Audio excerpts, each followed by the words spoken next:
Bien, vamos a continuar entonces cómo elaborar las gráficas de acuerdo a la construcción de la tabla que ya hicimos inicialmente. Y para ello vamos a tomar este ejemplo. Allí vemos el número de veces que han asistido al teatro en el último mes, un número de alumnos de una clase. Como vemos allí, son 25 alumnos y tenemos las veces que han ido desde 0 hasta 5 veces. Para ello vamos a ver la gráfica. De acuerdo a esas tablas nosotros podemos construir. En este caso tenemos aquí 3 gráficas, la de barra, la polígono de frecuencia y la gráfica circular. En primer lugar tenemos la gráfica de barras. Como podrán ver, tenemos en el eje de las X el número de veces que han asistido al teatro los alumnos, y en el eje de las Y tenemos la frecuencia. Ahí podemos visualizar desde 0 hasta 8 la frecuencia y las veces que han ido al teatro desde 0 hasta 5. Eso lo vemos a través de esta gráfica de barras que no tiene ningún inconveniente y podemos ver. Luego tenemos el del polígono de frecuencia y tenemos también representado en un eje de coordenadas cartesianas. En el eje X representamos las veces que han ido al teatro y en el eje de las Y tenemos la frecuencia. También está distribuido desde 0 a 5 las veces que han ido al teatro y desde 0 a 8 la frecuencia. Y por último tenemos la gráfica circular, que se hace en base a la tabla que elaboramos con los porcentajes, ¿verdad? P sub I, allí lo tenemos. Esos son los valores que ustedes ven allí en la gráfica: 4%, 16%, 24%, etcétera, etcétera. Entonces, de esa manera nosotros construimos. Veamos ahora otro ejemplo, una representación gráfica de una variable discreta. Clasificada 12 familias por el número de hijos que obtuvieron. Fíjense que el número de hijos va a estar representado con la variable X sub I, 1, 2, 3 y 4. Y la frecuencia 1, 3, 5 y 3. Comparar los diagramas de barra para las frecuencias absolutas. Veamos aquí la clasificación de esta representación gráfica. Tenemos la variable X sub I, 1, 2, 3, la frecuencia absoluta 1, 3, 5, 3, en total nos da 12, y calculamos ya las variables relativas y acumuladas de cada una de estas información. Luego continuamos y vemos acá con las columnas relativas a X sub I y F sub I, realizamos el diagrama de barras para la frecuencia. Allí vemos 1, 2, 3 y 4 en el eje de las X, y en el eje de las Y tenemos 1, 3 y 5. Por otro lado, tenemos, como puede verse, es idéntico, salvo un cambio en la escala en el eje de las ordenadas. El diagrama de barra para frecuencias relativas que se ha sido calculado usando la columna X sub I y F sub I. Y allí tenemos 1, 2, 3 y 4. Y lógico tenemos que 1 sobre 12, 3 sobre 12 y 5 sobre 12. Eso corresponde a las frecuencias relativas. Y en la parte del eje de las Y tenemos el número de hijos. Continuamos aquí con el diagrama escalonado, que es acumulado. Se ha construido con la información procedente de las columnas X sub I y F sub I. O sea, la variable X sub I y la frecuencia absoluta acumulada. Y allí vemos 1, 2, 3, 4, que sería el número de hijos y las veces que se repite de acuerdo a la frecuencia acumulada, y elaboramos en forma escalonada. Bien, continuamos entonces con las representaciones gráficas. En este caso vamos a hablar sobre cómo representar gráficamente las frecuencias agrupadas. Para esto, como es ya sabido, tenemos que elaborar nuestra tabla, construir nuestra tabla. Para ello vamos a tomar el siguiente ejemplo, que es el peso de 30 personas. Allí vemos los diferentes pesos de cada una de las 30 personas.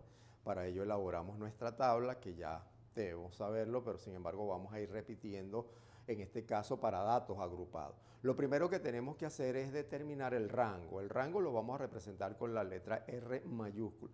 ¿Cómo lo vamos a determinar? Vamos a ver cuál es el valor máximo y cuál es el valor mínimo de todos estos datos.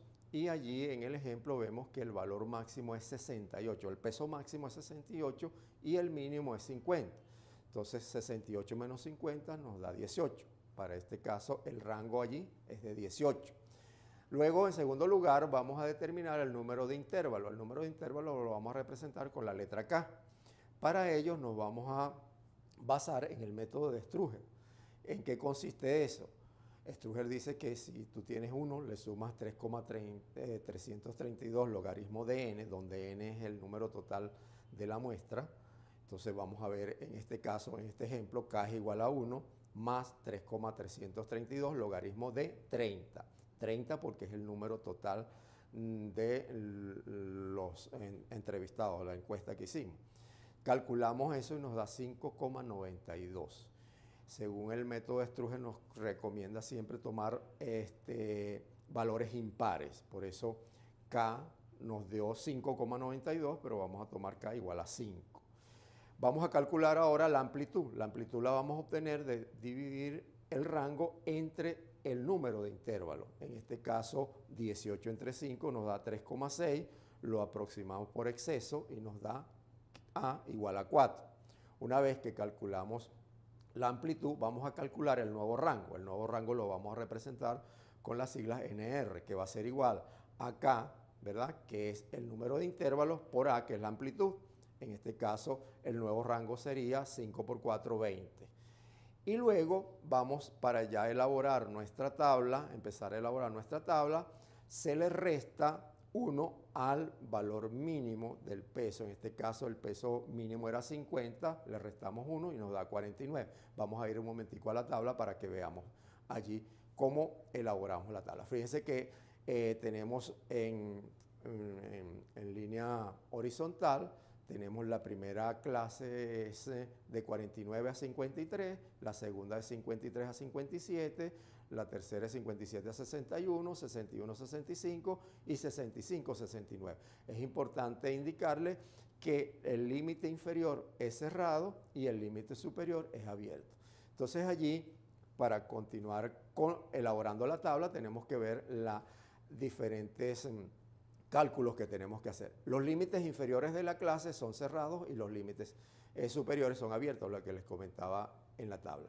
Vamos a calcular la marca de clase. La marca de clase la vamos a identificar con la letra MC y eso va a ser igual al límite inferior menos el límite superior entre 2. En nuestro ejemplo, en la primera marca de clase sería, acuérdense que el límite inferior es 49 de esa clase y el límite superior es 53.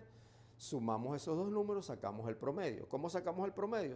Sumando los dos números y dividiéndolo entre 2, nos da 51. Quiere decir que la marca de clase para esa primera clase es 51. Luego vamos a calcular las diferentes frecuencias para cada clase y luego calculamos, en primer lugar, la frecuencia absoluta acumulada, la frecuencia relativa acumulada, la frecuencia porcentual y la frecuencia porcentual acumulada. Ya eso lo hicimos en ejercicios anteriores, cómo elaborar esa tabla.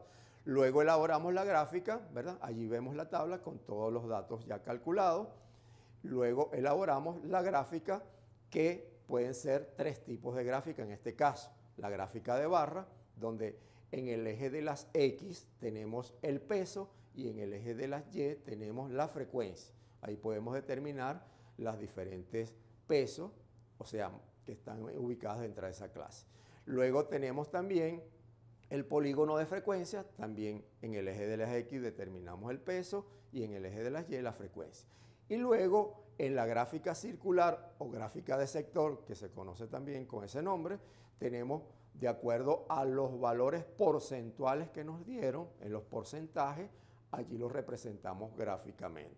De esta manera nosotros podemos elaborar estas gráficas para esta tabla de este ejemplo. Hasta aquí esta primera parte, ¿ok? Así que los invitamos a que continúen con nosotros con los próximos videos.